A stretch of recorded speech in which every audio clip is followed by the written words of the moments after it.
नमस्कार मित्रांनो, आज आपण बघणार आहे कृष्णा नदी आणि त्या नदीच्या खोऱ्यामधली संगमस्थळे.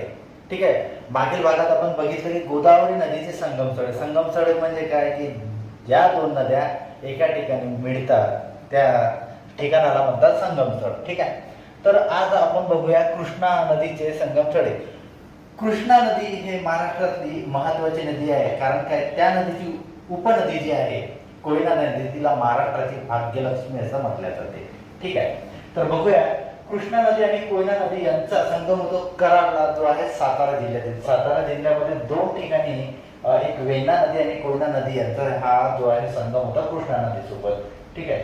तर सातारा जिल्ह्याविषयी बोलायचं झालं तर कराड येथे कोयना आणि कृष्णा नदीचा संगम होतो. तर सातारा जिल्ह्यातील माऊली इथे वेण्णा नदी आणि कोयना नदी कृष्णा नदी यांचा संगम होतो. सांगली जिल्ह्यामध्ये नंतर बघूया सांगली जिल्हा. सांगली जिल्ह्यातील हरिपूर येथे वारणा नदी सोबत कृष्णा नदीचा संगम होतो. तर ब्रह्मनाळ येथे येरळा नदी सोबत कृष्णा नदीचा संगम होतो. त्यानंतर कोल्हापूर जिल्ह्यामध्ये जर बोलायचं झालं तर पंचगंगा आणि वेदगंगा. ठीक आहे. कोल्हापूरच्या पंचगंगा आणि वेदगंगा यांचा संगम कृष्णा नदीसोबत होतो. तर कोल्हापूरच्या नृसिंहवाडी येथे पंचगंगा आणि कृष्णा नदीचा संगम होतो. तर कोल्हापूरच्या दंतेवाडा इथं वेदगंगा आणि कृष्णा नदीचा संगम होतो.